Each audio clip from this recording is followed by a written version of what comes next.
Assalamualaikum warahmatullahi wabarakatuh. Kami dari kelompok 5 Informasi Sistem Audit and Control akan mempresentasikan hasil diskusi kelompok kami yang berjudul Auditing Operating System and Network. Dosen pengampu Ibu Anissa Hakim Purwantini, SE MSc. Sebelum memulai presentasi kami, perkenalkan anggota kelompok kami. Yang pertama ada Dwi Wayu Aryani, NPM 20.01.02.0040, dan saya sendiri Tanti Uniasari, NPM 20.01.02.0046. Yang ketiga ada Sivi Ayu Kumala, NPM 20.01.02.0053. Yang keempat ada Ahmad Hifni Azhar, NPM 20.01.02.0068. Tujuan pembelajaran ada 4. Yang pertama, mengaudit sistem operasi. Kedua, jaringan audit. Ketiga, mengaudit pertukaran data elektro atau EDI. Yang keempat, mengaudit sistem akuntansi berbasis komputer. Untuk materi yang pertama, yaitu ada mengaudit sistem operasi. Sistem operasi adalah program kontrol komputer. Sistem operasi memungkinkan pengguna dan aplikasinya untuk berbagi dan mengakses sumber daya komputer yang sama, seperti prosesor, memori utama, database, dan printer. Jika integrasi sistem operasi dikompromikan, kontrol dalam aplikasi akuntansi individual juga dapat dilakukan atau dinetralkan. Karena sistem operasi digunakan bersama oleh semua pengguna, maka semakin besar fasilitas komputer, maka semakin besar pula skala potensi kerusakannya. Dengan demikian, dengan komunitas pengguna yang terus berkembang dan berbagi sumber daya komputer yang semakin banyak, keamanan sistem operasi menjadi masalah pengendalian internal yang penting. Tujuan sistem operasi ada 3. Yang pertama, sistem operasi menerjemahkan bahasa tingkat tinggi menjadi bahasa mesin yang dapat dieksekusi.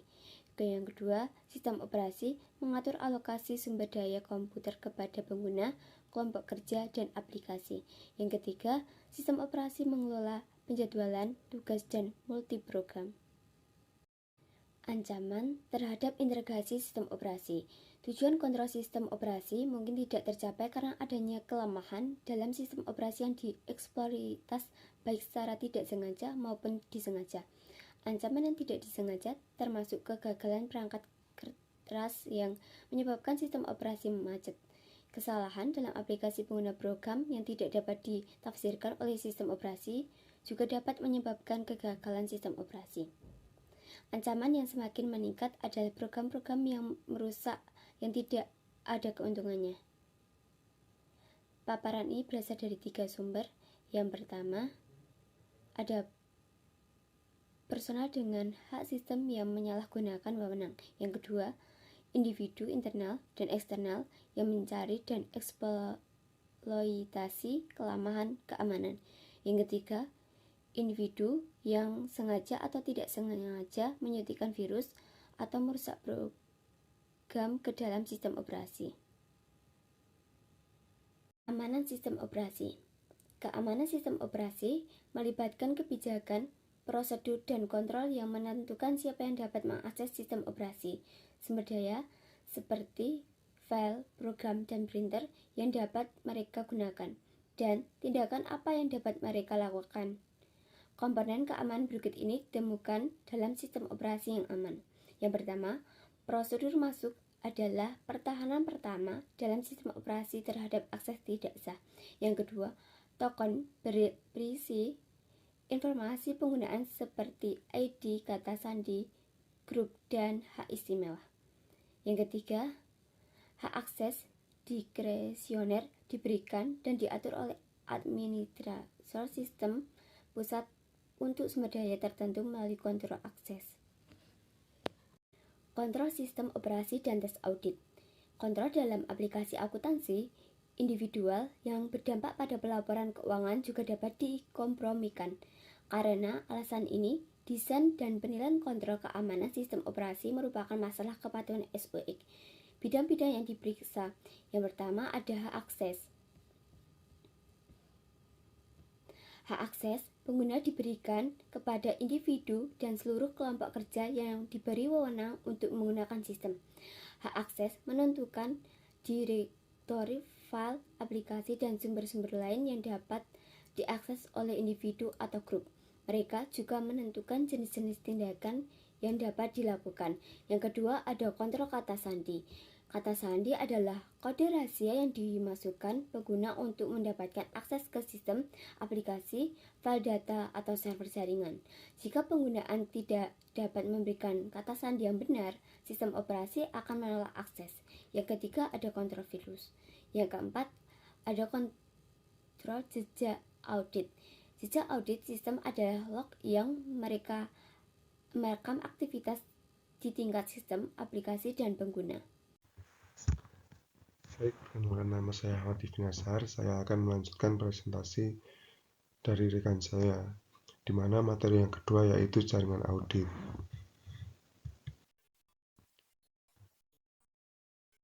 Ketergantungan pada jaringan untuk komunikasi bisnis menimbulkan kekhawatiran tentang akses tidak sah ke informasi rahasia. Organisasi yang terhubung dengan pelanggan dan mitra bisnis mereka melalui internet sangat terekspos. Tanpa perlindungan yang memadai, perusahaan membuka pintu bagi para peretas komputer, pengacau, pencuri, dan mata industri baik secara internal maupun dari seluruh dunia. Tujuan penting dari setiap jaringan adalah untuk mengontrol akses tersebut. Oleh karena itu, setiap argumen produktivitas yang mendukung akses jarak jauh, ada argumen keamanan yang menentangnya. Manajemen organisasi selalu mencari keseimbangan antara peningkatan akses dan risiko bisnis yang terikat. Nah, pada materi yang berikut ini, di mana akan dijelaskan berbagai bentuk risiko yang dapat mengancam jaringan, di mana internet yang mengancam konsumen dari entitas bisnis dan mengasumsikan bahwa jaringan ini memberikan gambaran umum tentang teknologi jaringan dasar.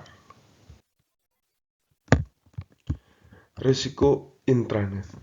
Intranet terdiri dari LAN kecil dan WAN yang besar, mungkin berisi ribuan node individual. Intranet juga digunakan untuk menghubungkan karyawan dalam satu gedung, antar gedung, di kampus fisik yang sama, dan antar lokasi yang tersebar secara geografis. Aktivitas intranet yang umum dilakukan meliputi perutan email, pemrosesan transaksi antar unit bisnis, dan menghubungkan ke internet luar.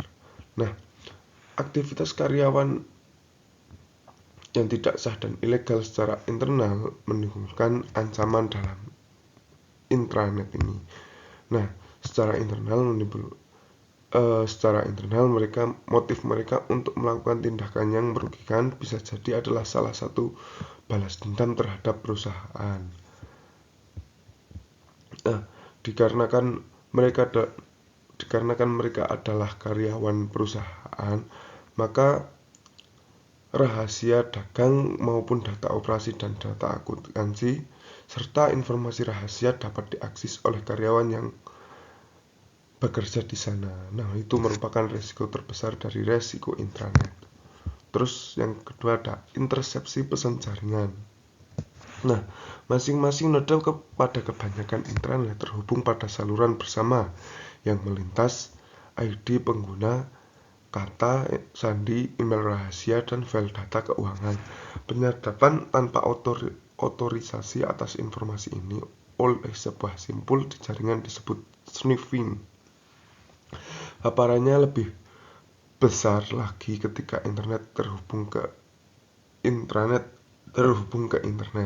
Nah, administrator secara jaringan rutin menggunakan perangkat lunak sniffer yang tersedia secara komersil untuk menganalisa trafik jaringan dan mendeteksi kemacetan. Nah, perangkat lunak sniffer ini bagaimanapun juga bisa didownload dari internet.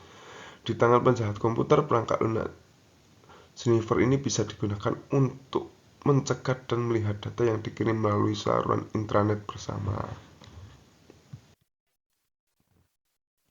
Nah, yang selanjutnya yaitu karyawan istimewa.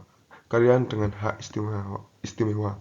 Menurut studi CSI manajer menengah yang sering memiliki akses yang mungkin mereka untuk mengesampingkan kontrol paling sering dituntut atas kejahatan adalah orang dalam. Karyawan sistem informasi dalam organisasi adalah kelompok lain yang diberdayakan dengan hak istimewa yang dapat mengesampingkan akses ke data yang sangat penting.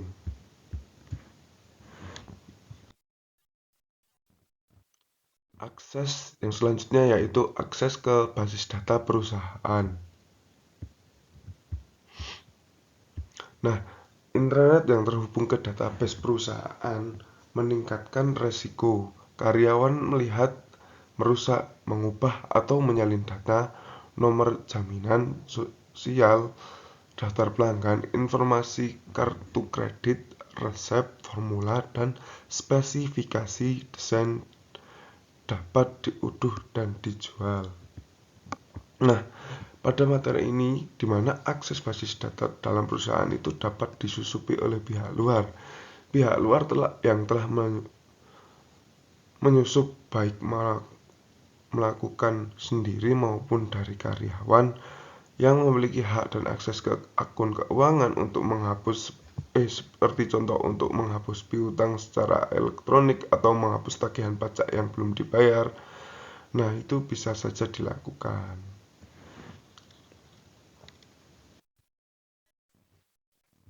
Yang selanjutnya yaitu keengganan untuk menuntut. Faktor yang berkontribusi terhadap kejahatan komputer adalah keengganan banyak organisasi untuk menuntut para penjahat. Menurut studi CSI, situasi ini semakin baik. Pada tahun 1996, hanya 17% perusahaan yang mengalami penyusupan ilegal yang melaporkan ke lembaga penegak hukum. Pada tahun 2002, 75% dari kejahatan tersebut dilaporkan.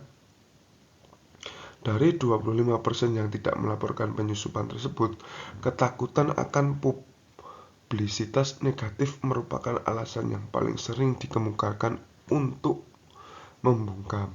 Nah, banyaknya penjahat komputer yang merupakan pelaku kejahatan berulang melakukan pemeriksaan latar belakang calon karyawan secara signifikan, di mana untuk mengurangi risiko perekrutan karyawan dan menghindari tindakan kriminal. Di masa lalu, pemeriksaan latar belakang karyawan sulit dilakukan karena pemberi kerja karena takut akan tindakan hukum, enggan mengungkapkan informasi negatif kepada calon pemberi kerja. Kebijakan tanpa komentar pun berlaku. Yang selanjutnya ada resiko internet. Resiko internet sendiri itu teknik ini biasanya itu dapat digunakan untuk membobol jaringan sebuah perusahaan untuk melakukan penipuan, melakukan tindakan spionase atau menghancurkan data. Seperti contoh, seorang peretas dapat menipu perusahaan manufaktur dengan pemesanan penjualan palsu yang tampak berasal dari pelanggan yang sah. Jika penemuan tersebut tidak terdeteksi, perusahaan manufaktur akan menanggung biaya produksi dan pengiriman produk yang tidak pernah dipesan. Nah, dalam risiko internet sendiri ada beberapa poin, di mana yang pertama yaitu penipuan IP swapping. Nah, penipuan IP swapping adalah suatu bentuk penyamaran untuk mendapatkan akses yang tidak sah ke server web atau melakukan tindakan yang melanggar hukum tanpa mengungkapkan identitas seseorang. Untuk melakukan hal ini, pelaku memodifikasi alamat IP dari komputer asal untuk menyamarkan identitasnya. Seseorang penjahat bisa menggunakan IP swapping untuk membuat sebuah paket terlihat seperti berasal dari sumber yang terpercaya atau resmi, dan dengan demikian melalui sistem kontrol yang dirancang untuk menerima transmisi dari komputer induk tertentu dan memblokir yang lain. Terus yang selanjutnya yaitu serangan penolakan layanan, di mana serangan denial of service adalah serangan server web untuk mencegah melayani penggunaan yang sah. Meskipun serangan semacam itu bisa ditujukan pada semua jenis situs web. Serangan ini sangat merusak entitas bisnis yang dicegah untuk menerima dan memproses transaksi bisnis dari pelanggan mereka. Dalam serangan penolakan layanan ini, 3 jenis serangan DOS yang umum adalah Sinflood, Smurf, dan penolakan layanan terdistribusi. Risiko internet ada 3, yaitu serangan banjir SYN, penolakan layanan terdistribusi, dan serangan Smurf. Serangan banjir SYN ini pada saat pengguna membuat sambungan di internet melalui TPC atau IP jabat tangan 3 arah terjadi. Server penghubung mengirimkan kode inisiasi yang disebut paket SYN ke server penerima. Server penerima tersebut kemudian mengakui permintaan tersebut dengan mengembalikan paket Synchronized Acknowledge.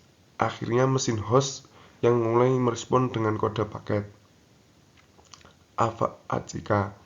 Serangan banjir SYN dilakukan dengan tidak mengirimkan pengakuan akhir ke respon SYN ACK server, yang menyebabkan server terus memberi sinyal untuk pengakuan hingga waktu server habis.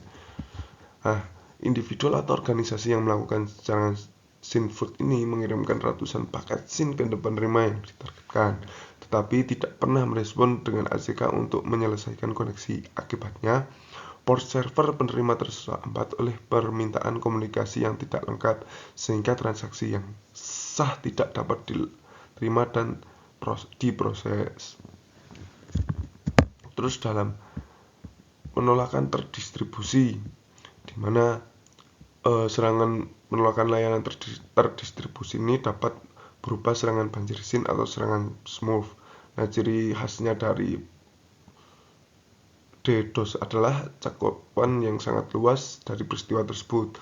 Pelaku serangan DDoS dapat menggunakan pasukan virtual yang disebut zombie atau bot komputer untuk melakukan serangan, karena dibutuhkan banyak perantara yang tidak mencurigakan. Serangan ini seringkali melibatkan satu atau lebih jaringan internet relay chat sebagai sumber zombie.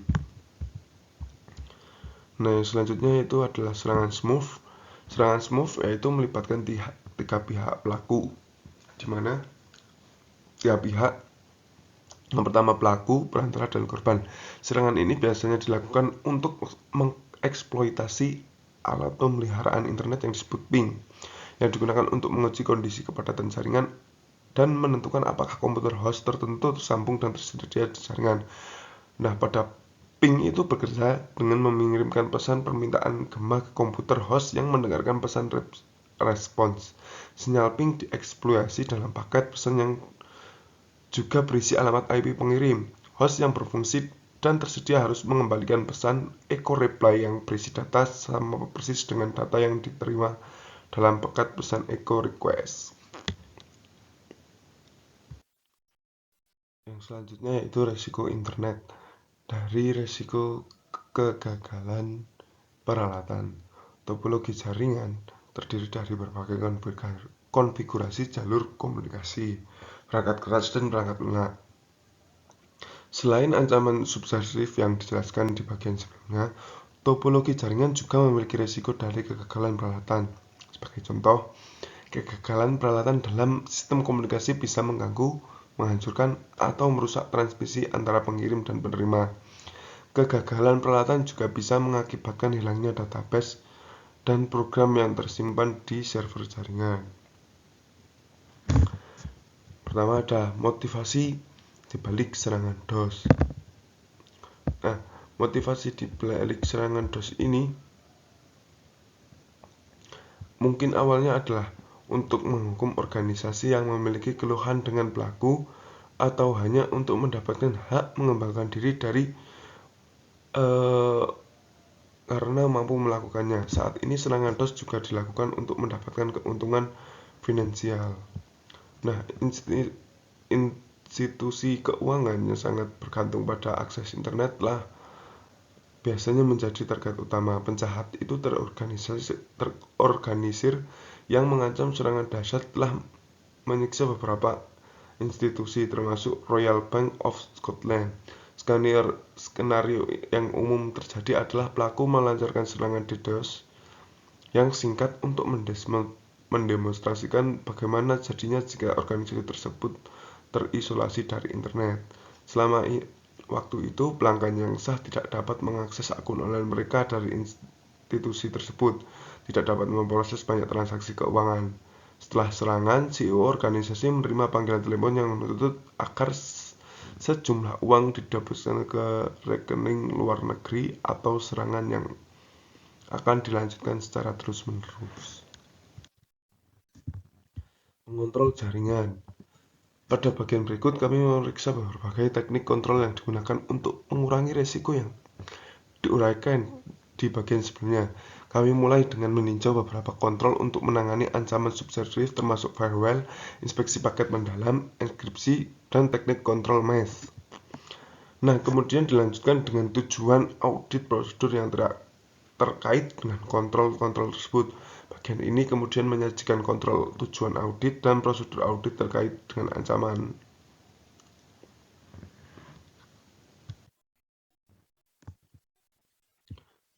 Materi yang selanjutnya yaitu kendalikan risiko dari ancaman subversif. Pertama, firewall. Organisasi yang terhubung ke internet atau jaringan publik lainnya seringkali menerapkan firewall elektronik untuk mengisolasi intranet mereka dari penyusup luar.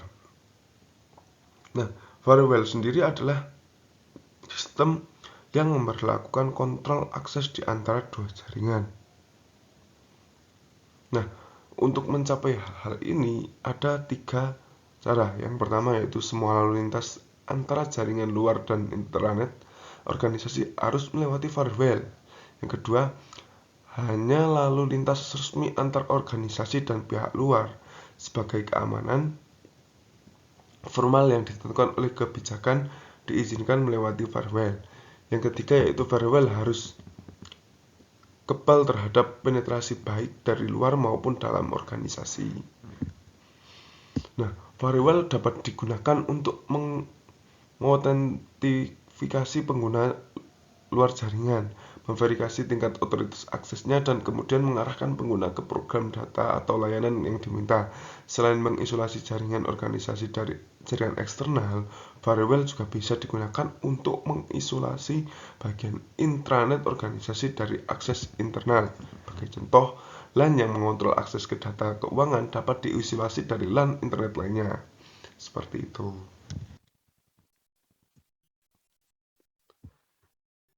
Firewall tingkat jaringan, di mana firewall tingkat jaringan itu menyediakan kontrol akses yang efisien, namun dengan keamanan yang rendah. Firewall jenis ini terdiri dari router penyaringan yang memeriksa sumber dan tujuan tambahan yang dilampirkan pada paket pesan yang masuk. Nah, firewall penerima atau menolak permintaan akses berdasarkan aturan penyaringan yang telah diprogram di dalamnya. Firewall akan mengarahkan panggilan masuk ke simpul penerima internet yang benar, dan firewall tingkat jaringan yang tidak aman karena dirancang untuk memfasilitasi aliran informasi yang bebas dan bukan membatasinya.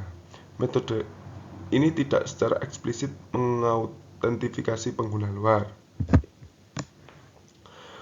Firewall tingkat aplikasi menyediakan tingkat keamanan jaringan yang lebih tinggi dan dapat disesuaikan tetapi menambah biaya tambahan untuk konektivitas.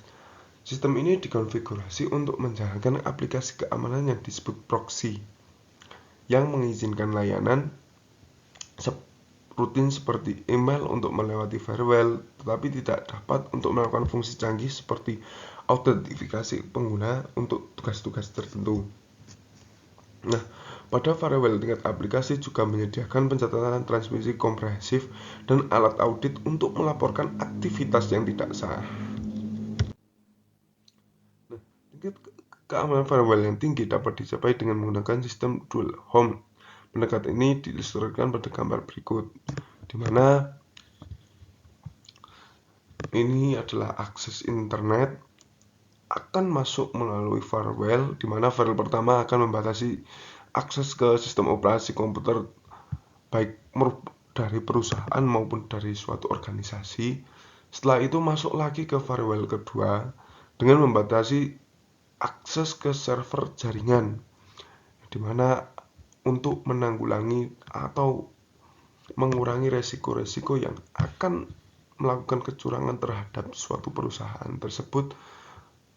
Nah, akan membatasi akses ke server yang dapat mengambil data, mengambil sebuah catatan atau hal-hal penting dari perusahaan tersebut. Nah, ini setelah itu masuk ke komputer-komputer yang berada di perusahaan, itu nanti bisa masuk dan mengambil data-data yang antara komputer satu dan lainnya yang terhubung, seperti itu.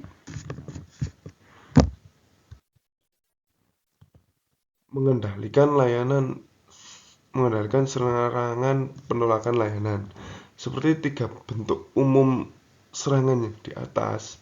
Itu serangan penolakan layanan itu yaitu yang pertama yaitu serangan paku payung banjirsin, serangan smurf, dan serangan penolakan layanan terdistribusi. Masing-masing teknik ini memiliki efek yang sama pada korban. Dengan menyobat port internet dari server korban dengan pesan-pesan yang dibuat secara curang, perusahaan yang ditargetkan tidak dapat memproses transaksi yang sah dan dapat sepenuhnya terisolasi dari internet selama serangan berlangsung. Nah, dalam kasus serangan smurf, organisasi yang ditargetkan bisa memprogram firewall-nya untuk mengabaikan semua komunikasi dari situs penyerangan. Setelah alamat IP penyerang terdeteksi, nah, pada serangan Sinful yang menggunakan swapping IP untuk menyamarkan sumbernya adalah masalah yang lebih serius. Meskipun serangan itu sebenarnya berasal dari satu situs yang disamarkan, komputer host melihat transmisi ini berasal dari seluruh internet. Nah, yang selanjutnya manajemen TI dan jaringan dapat mengambil 2 tindakan untuk mengalahkan serangan semacam tadi, smurf maupun serangan Sinful. Yang pertama, host internet harus menerapkan kebijakan tanggung jawab sosial dengan memprogram firewall mereka untuk memblokir pekat pasien yang keluar yang berisi alamat IP internal yang tidak valid. Hal ini akan mencegah penyerangan dan menyembunyikan lokasi mereka dari situs yang ditatakan dan akan meyakinkan manajemen host antara potensial bahwa tidak ada serangan yang tidak terdeteksi. Yang selanjutnya yaitu enkripsi. Enkripsi adalah konversi data menjadi kode rahasia untuk penyimpanan dalam database dan transmisi melalui jaringan. Metode enkripsi yang paling awal disebut Caesar, yang konon digunakan oleh Julius Caesar untuk mengirim pesan berkode pada jenderalnya di lapangan. Seperti enkripsi modern, sandi Caesar memiliki 2 komponen dasar, yaitu kunci dan algoritma. Kunci adalah nilai matematika yang dipilih oleh pengirim, sedangkan algoritma sendiri itu adalah proses menggeser setiap huruf dalam pesan teks berisi sejumlah posisi yang ditujukan oleh nilai kunci. Enkripsi kunci pribadi. Enkripsi kunci pribadi atau Advanced Encryption Standard (AES) adalah teknik enkripsi 129-bit yang telah menjadi standar pemerintah Amerika Serikat untuk enkripsi kunci pribadi. Algoritma AES sendiri menggunakan kunci tunggal yang diketahui oleh pengirim dan penerima pesan. Untuk menyandikan pesan, pengirim memberikan algoritma enkripsi dengan kunci yang digunakan untuk menghasilkan pesan ciphertext. Nah, pada kunci enkripsi pribadi itu pesan memasuki saluran komunikasi dan dikirim ke lokasi penerima, di mana pesan tersebut disimpan. Penerima menerjemahkan pesan dan program deskripsi yang menggunakan kunci yang sama dengan yang sama digunakan oleh pengirim. Enkripsi triple dash merupakan peningkatan dari teknik enkripsi yang lebih lama yang disebut standar enkripsi data. Triple dash memberikan layanan yang jauh lebih baik daripada enkripsi tunggal. 2 bentuk enkripsi triple dash ini adalah EE3 dan EDE3. EI3 yaitu menggunakan 3 kunci yang berbeda untuk mengenkripsikan pesan sebanyak 3 kali, dan EDE3 hanya menggunakan 1. Baik, di sini akan melanjutkan menjelaskan mengenai bab yang ketiga, yaitu mengaudit pertukaran data elektronik atau disebut dengan EDI. Pengertian EDI ini bisa digunakan untuk mengkoordinasikan operasi penjualan dan produksi dengan pemasok dan pelanggan melalui perjanjian mitra dagang. Ini memungkinkan bahwa EDI ini bisa menginformasikan bisnis ke dalam format yang dapat diproses oleh komputer. EDI ini memiliki fitur-fitur yang penting, yaitu yang pertama, usaha antar organisasi. 2, sistem informasi dari mitra dagang secara otomatis untuk memproseskan transaksi. Yang ketiga itu informasi transaksi ditransmisikan ke dalam format EDI. Nah, yang selanjutnya itu standar EDI. Salah satu EDI ini itu digunakan oleh Amerika Serikat, yaitu ANSI X12. Sedangkan standar yang digunakan oleh internasional yaitu untuk administrasi perdagangan dan transportasi disebut dengan EDIFACT. Yang selanjutnya, EDI ini mempunyai manfaat-manfaat. Yang pertama, penguncian data. Penguncian data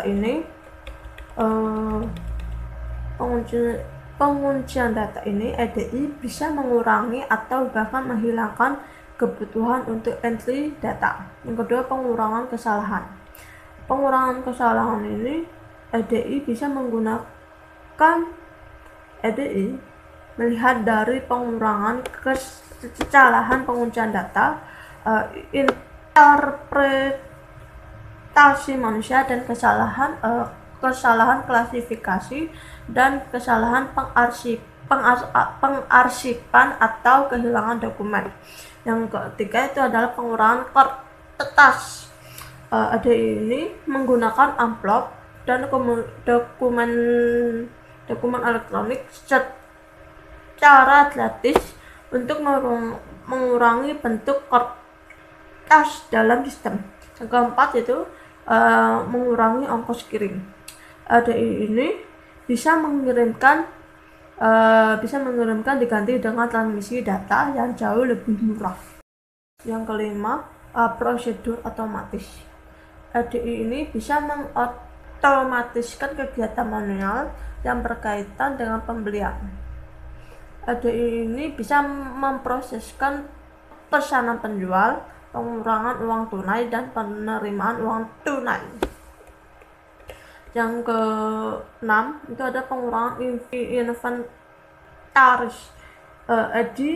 EDI bisa memesankan langsung sesuai dengan kebutuhan dari vendor.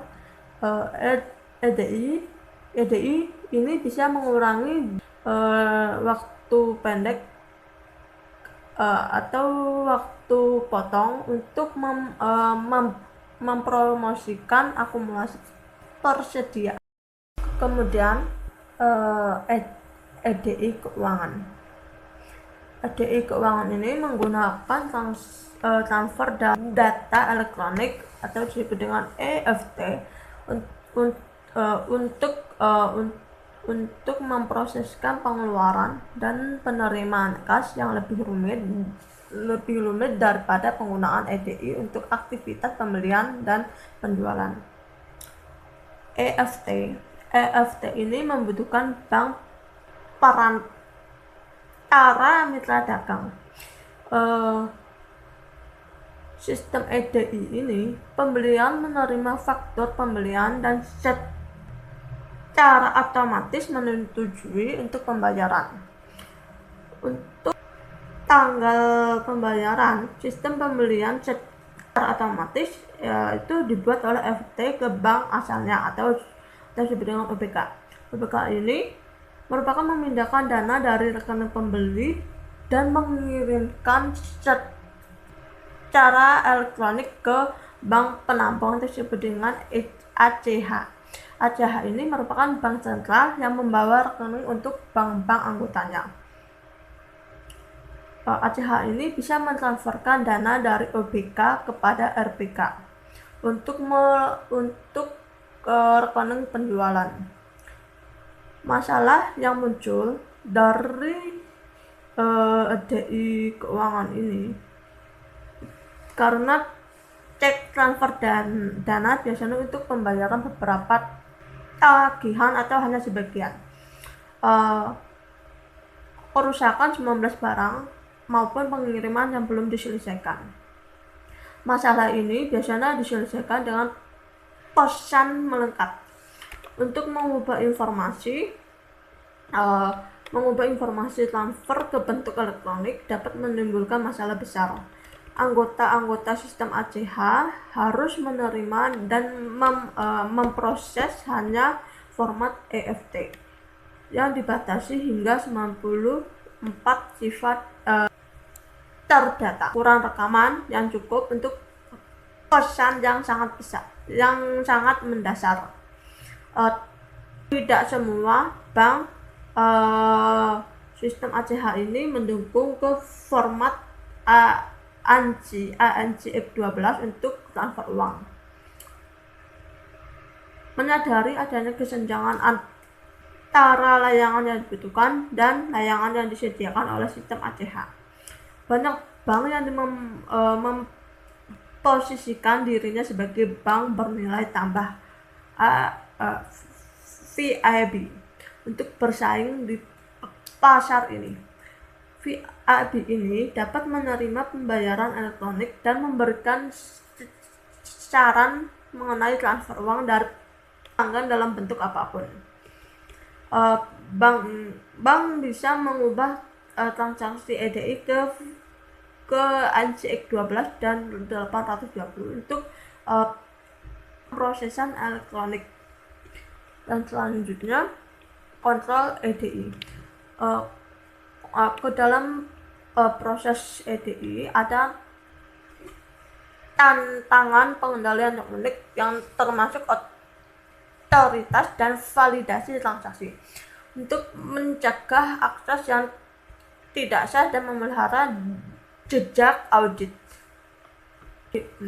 Hal ini dapat dilakukan dengan 3 titik dalam proses kontrol EDI.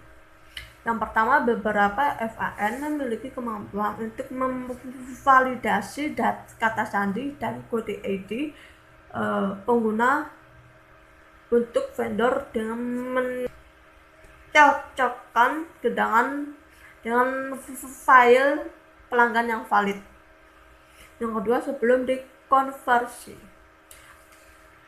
perangkat lunak penerjemahan dapat memvalidasi ID dan kata sandi mitra dagang terhadap file validasi di basis data perusahaan. Yang ketiga, sebelum diproses, perangkat lunak aplikasi mitra dagang akan mereferensikan file pelanggan dan vendor yang valid untuk memvalidasi transaksi. Yang selanjutnya, kontrol akses. Kontrol akses ini agar berfungsi dengan baik, mitra dagang EDI harus mengizinkan tingkat akses ke file data pribadi yang akan dilarang dalam lingkungan tradisional. Untuk perjanjian mitra dagang akan menentukan tingkat kontrol akses yang berlaku, sehingga mitra dagang dapat menyetujui bahwa harga pesanan pembelian akan meningkat kedua belah pihak. Oleh karena itu, pelanggan harus mengakses file daftar harga vendor secara berkala untuk menjaga agar informasi harga kini maupun vendor mungkin memerlukan akses ke daftar harga pelanggan untuk memperbarui harga. Kontrol akses ini bisa untuk melindungi dari akses yang tidak sah, maka setiap perusahaan harus membuat file vendor dan pelanggan yang valid, sehingga permintaan terhadap database dapat divalidasi dan upaya akses yang tidak sah dapat ditolak. Yang selanjutnya jejak audit EDI. Di dalam transaksi EDI, kehilangan dokumen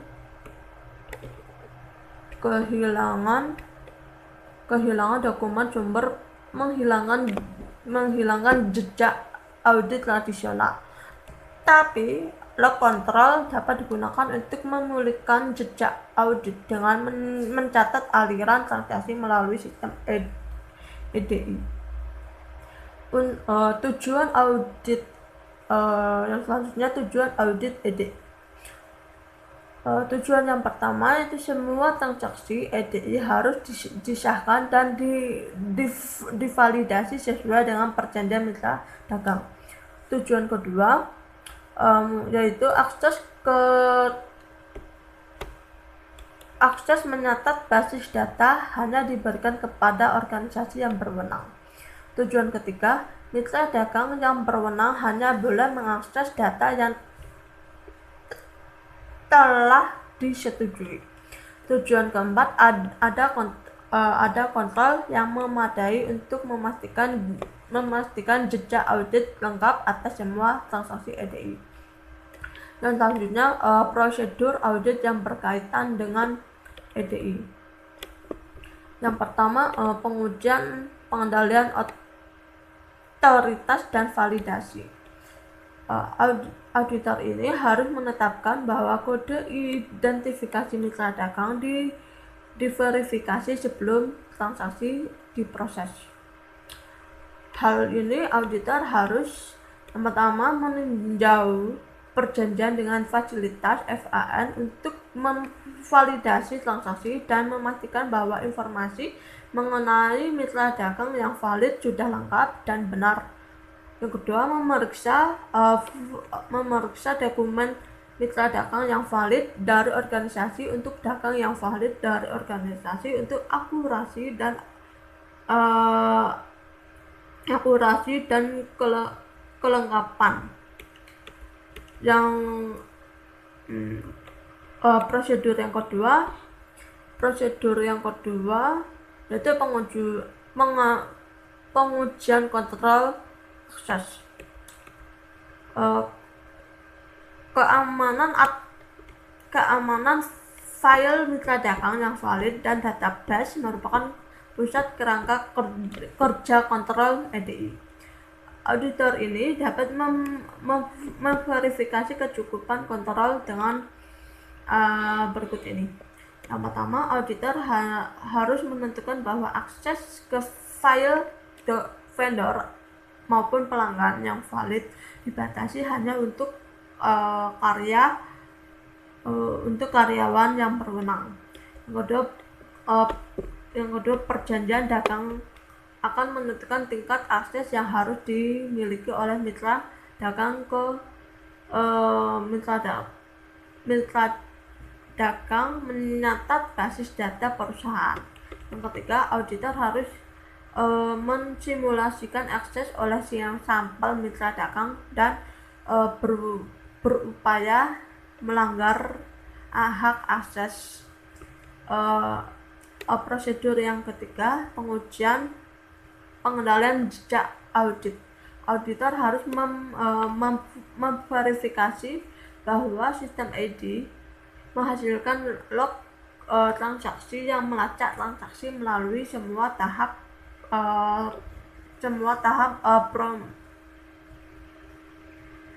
pemrosesan.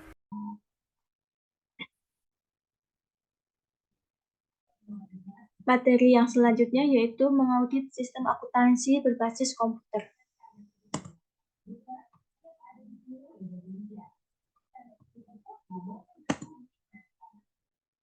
Dalam mengaudit sistem akuntansi berbasis komputer, pasar perangkat lunak akuntansi PC menyediakan berbagai sistem yang lebih umum daripada sistem mainframe atau client server. Sistem ini itu terjangkau, modular, dan dapat digunakan oleh perusahaan kecil untuk mengotomatisasi proses, dan juga dapat digunakan oleh perusahaan besar dengan operasi terdesentralisasi. Sistem PC modular dengan modul bisnis yang mencakup pemrosesan pemesanan, pembelian, penerimaan kas, pengeluaran, buku besar, inventaris, dan penggajian. Modularitas memberikan fleksibilitas kepada pengguna. Beberapa vendor menargetkan industri tertentu mengabaikan potensi pasar yang lebih luas. Selanjutnya yaitu pengguna berinteraksi dengan sistem melalui program kontrol pusat memilih modul aplikasi sesuai dengan kebutuhan. Sistem komersil sering memiliki modul yang terintegrasi sepenuhnya, memungkinkan transfer data otomatis dan pemrosesan transaksi secara seimbang.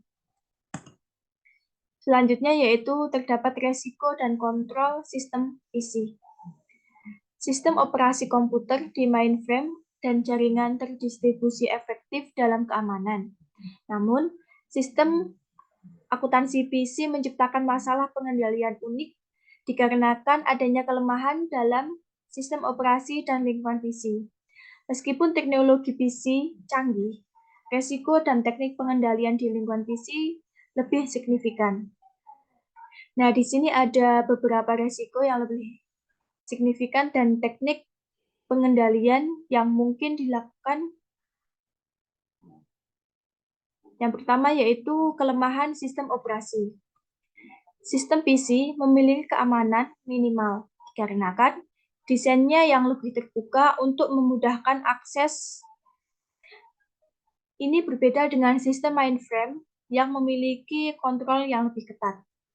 Meskipun ini memudahkan penggunaan, bisa berpotensi mengorbankan keamanan data, terutama ketika digunakan oleh banyak pengguna. Seperti akses ilegal, manipulasi, dan kerusakan data yang dapat terjadi dengan sedikit kendali setelah penjahat komputer mendapatkan akses ke PC pengguna. Selanjutnya yaitu kontrol akses yang lemah. Perangkat lunak keamanan PC pada umumnya hanya aktif saat komputer diboot dari hard drive, dan penjahat komputer bisa menghindarinya dengan booting dari CD-ROM untuk mengakses data dan program dengan akses tak terbatas. Selanjutnya yaitu pemisahan tugas yang tidak memadai. Karyawan di perusahaan kecil dengan sistem PC mungkin memiliki akses yang banyak aplikasi yang tidak sesuai dengan tugas mereka. Contoh saja yaitu salah satu orang dapat mengurus banyak transaksi dan buku besar. Konflik tugas juga muncul saat operator pengembangan aplikasi yang mereka jalankan. Mengatasi konflik tugas ini memang sulit di perusahaan kecil, tetapi penggunaan kontrol kata sandi bertingkat dapat membantu mengurangi risiko. Kemudian yaitu kontrol kata sandi bertingkat. Kontrol kata sandi bertingkat ini membatasi akses karyawan yang berbagi komputer dengan kata sandi yang berbeda untuk fungsi yang berbeda. Nah, setiap karyawan itu harus memasukkan kata sandi untuk mengakses aplikasi dan data dengan tabel otorisasi yang mengatur akses ke baca, input, modifikasi, dan penghapusan data. Meskipun bukan mengganti untuk kontrol manual, ini dapat meningkatkan kontrol di perusahaan kecil. Selanjutnya yaitu resiko pencurian. PC, terutama laptop ini karena portabilitasnya rentan terhadap pencurian. Kebijakan harus dibuat untuk membatasi data penting pada PC desktop dan memberikan pelatihan kepada karyawan tentang penggunaan yang benar serta hukum bagi pelanggaran. Kunci keamanan anti pencurian dapat membantu mencegah pencurian oportunistik, tetapi tidak akan menghalangi pencurian yang berdedikasi. Selanjutnya mengenai prosedur pencadangan yang lemah. Kegagalan komputer, terutama hard drive, adalah penyebab utama dari kehilangan data di PC. Pencadangan data itu sangat penting, tetapi di lingkungan PC tanggung jawab pada pengguna. Nah, sistem pencadangan otomatis tersedia dan dapat dilakukan ke hard drive eksternal atau layanan pencadangan online yang aman, yang akan mengenkripsi dan menyalin data secara otomatis setiap kali PC terhubung ke internet. Selanjutnya yaitu resiko infeksi virus. Infeksi virus merupakan ancaman yang umum terhadap PC. Penting untuk mematuhi kebijakan dan prosedur yang melindungi dari virus. Nah, dengan melakukan install dan memperbarui perangkat lunak antivirus dengan ketat. Selanjutnya yaitu tujuan audit yang terkait dengan keamanan. Berikut terkait tujuan audit yang untuk menilai kontrol di lingkungan PC meliputi hal-hal berikut. Yang pertama itu verifikasi kontrol keamanan data dan komputer dari akses yang tidak sah. Kemudian memastikan pengawasan dan prosedur operasi memadai untuk mengatasi kurangnya pemisahan tugas. Kemudian yang ketiga yaitu mempersiapkan prosedur pencadangan untuk melindungi data dan program. Pastikan juga aplikasi yang berkualitas tinggi dan terlindungi dari perubahan yang tidak sah. Kemudian yang terakhir yaitu memastikan sistem bebas dari virus dan dilindungi dengan baik untuk mengurangi risiko infeksi virus. Selanjutnya yaitu prosedur audit yang terkait dengan keamanan PC. Keamanan PC. Yang pertama yaitu audit harus memeriksa pengamanan fisik PC untuk mengurangi risiko pencurian. Yang kedua, auditor itu juga harus memeriksa pemisahan tugas antara pemrogram sistem akuntansi dan pengoperasiannya, atau memastikan supervisi yang memadai jika pemisahan tidak praktis. Berikutnya yaitu auditor harus memastikan laporan transaksi, daftar akun, dan kontrol dibuat dan dikelola oleh manajemen secara berkala dan tepat waktu. Yang keempat yaitu auditor perlu memeriksa penggunaan kontrol kata sandi bertingkat dan otoritas akses yang sesuai. Kemudian yang kelima, auditor harus memeriksa penyimpanan hard drive yang dapat dilepas atau eksternal. Kemudian yang keenam yaitu auditor juga harus memeriksa prosedur pencadangan dan kontrak layanan pencadangan online. Kemudian yang ketujuh, auditor harus memverifikasi lisensi perangkat lunak dan prosedur pemilihan dan akuisisi perangkat lunak. Kemudian yang kedelapan yaitu kebijakan organisasi dalam menggunakan perangkat lunak antivirus. Nah, unduh pembaruan antivirus secara teratur dan pastikan program antivirus berjalan secara terus-menerus untuk memindai semua dokumen yang masuk.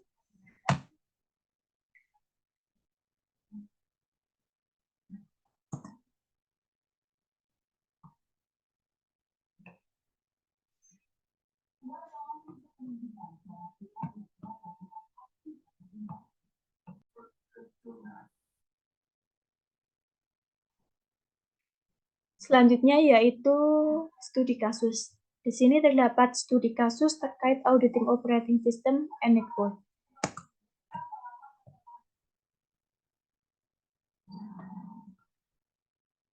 Yaitu mengenai audit keamanan informasi website dari drone attack yang menggunakan network mapper atau Qualys SSL. Stasiun Klimatologi Yogyakarta memiliki situs web dengan domain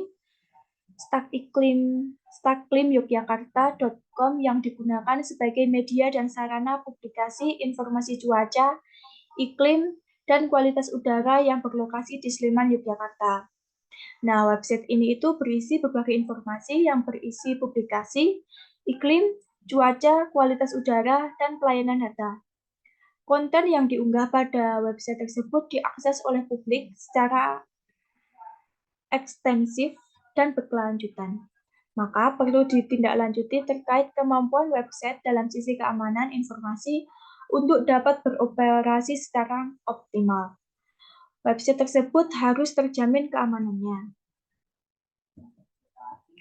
Situs web Stasiun Klimatologi Yogyakarta menggunakan tool Nmap menunjukkan bahwa kondisi aman terhadap potensi serangan informasi yang ditunjukkan dengan terdapat 17 port yang terbuka dengan 2 port, diantaranya berstatus filtered dan 983 port yang tertutup dari 1000 port yang berhasil di-scan pada website tersebut.